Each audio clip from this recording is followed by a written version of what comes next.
Hoje vamos celebrar mais um aniversário aqui no canal Like.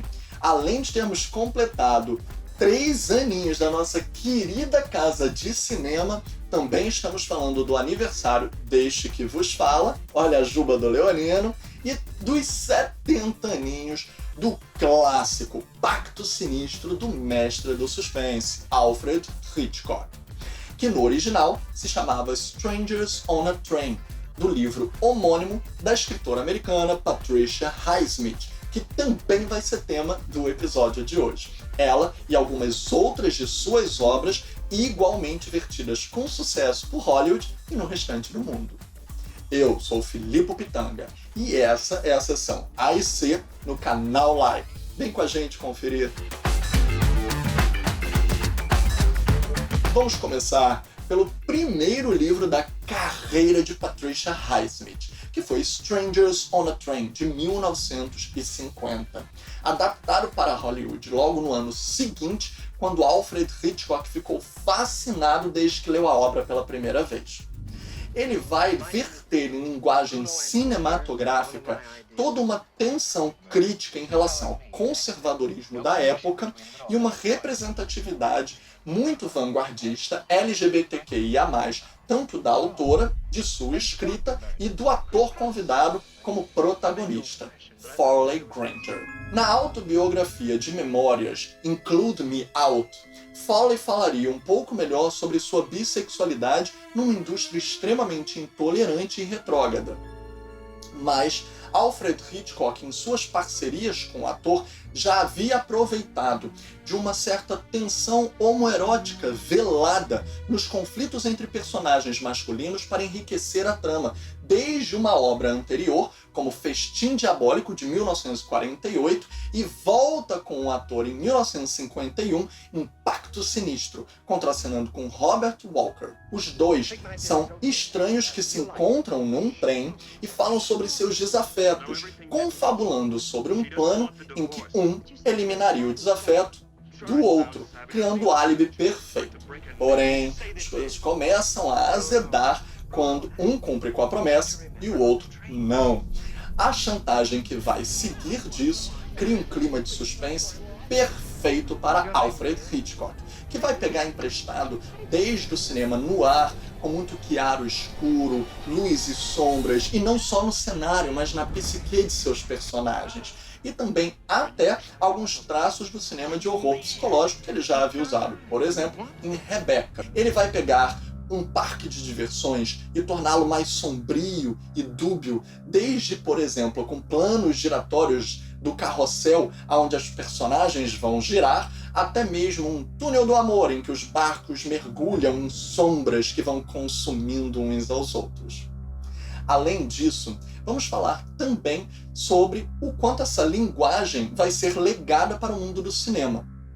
Até no Brasil, o escritor J.S. Trevisan, em seu livro Devassos no Paraíso, falaria sobre esse conflito entre personagens masculinos e um desejo velado que forçaria elas a entrarem em tensionamento, como, por exemplo, Trevisan fala dos filmes de Glauber Rocha e Terra em Transe, mais particularmente. Voltando aos livros de Patricia Highsmith, nós vamos agora para a sua principal franquia, com o famoso personagem, o talentoso Sr. Ripley.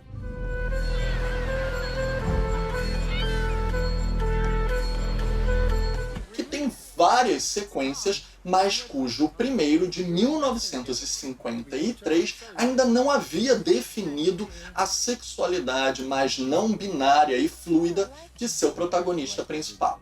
Até ali, ainda estava se falando de um desejo que a sociedade obstruía e a sua ambição tentaria alcançar, não importasse com quem ele tivesse que se relacionar. O triângulo amoroso é formado pela primeira vez no cinema em 1960 no filme francês O Sol por Testemunha, de René Clément, com Alain Delon no papel de Ripley, com Maurice Ronet como o outro lado, e tendo um terceiro vértice em Marie Laforêt, que ainda era adaptada de forma romântica, sendo o ápice do desejo dos outros dois. O filme iria verter uma nova adaptação apenas em 1999, mais fiel ao livro, e criando um pouco mais do homoerotismo mais confesso que a franquia iria exercitar já na personagem interpretada por Matt Damon no cinema hollywoodiano. Ele vai ter um bom jogo de sedução, poder e perigo com a personagem de Jude Law, que na época havia sido completamente revelado para Hollywood naquele papel, de maneira bastante solar.